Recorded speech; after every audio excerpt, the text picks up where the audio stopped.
Bonjour et bienvenue dans votre revue de presse de ce mardi 2 avril 2019.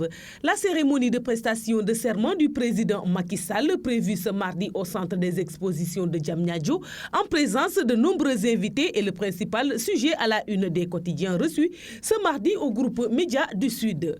Le Soleil annonce un parterre de chefs d'État et de sommités à Dakar pour les besoins de la cérémonie d'investiture de Macky Sall. Une dizaine de chefs d'État et de gouvernements africains ont déjà foulé le sol sénégalais depuis dimanche.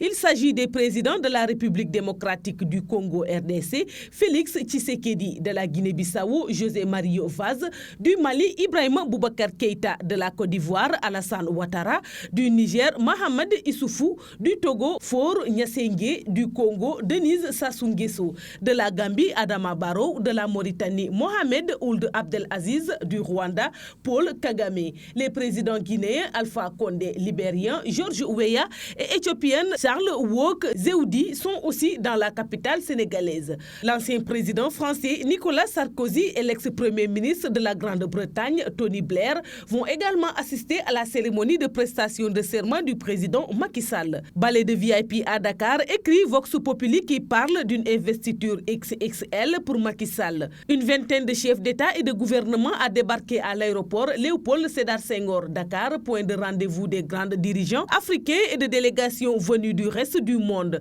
Près de 400 invités attendus au centre des expositions de Diamniadio pour la cérémonie. L'autoroute à péage est fermée de 8h45 à 11h pour faire place aux hôtes du chef de l'État. Résume Vox Populi, non sans relever que l'opposition constate l'investiture d'un président illégitime. Selon Libération qui affiche à sa une Macky Sall un triomphe sénégalais. Les observateurs sont unanimes à soutenir que Macky Sall va à coup sur battre un record africain en termes de présence des chefs d'État, de chefs de gouvernement et de délégations étrangères lors de la prestation de serment prévue ce jour à 11h à Diamniadio. Selon l'AS, Macky Sall décroche de grosses pointures avec l'arrivée de Paul Kagame, Muhammadu Buhari, Nicolas Sarkozy.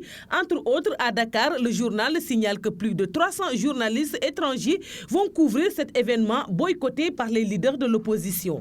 Enquête parle d'un grand coup diplomatique du chef de l'État nouvellement réélu.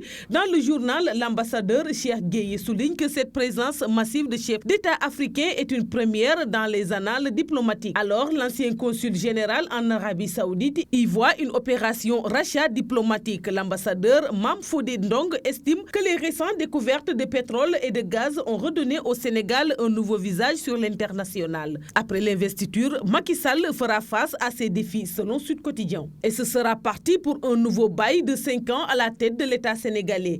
Un quinquennat qui ne sera pas de tout repos pour un président qui entame un second et dernier mandat et qui semble contraint de marquer fortement son magistère. Or, les défis ne manquent pas. Du septennat au quinquennat, des efforts magistraux attendent encore pour bonifier la gouvernance. Macky sous toutes ses formes, écrit le journal. Sur le même registre, Source A évoque les risques de famine dans plusieurs départements, la pauvreté, le chômage, entre autres défis qui attendent Macky Sall. Le journal résume ainsi la situation saveur salée d'un quinquennat. C'est tout pour la revue de presse parvenue à la rédaction du groupe Média du Sud. Merci de nous avoir écoutés. Quant à moi, je vous donne rendez-vous demain. Au revoir.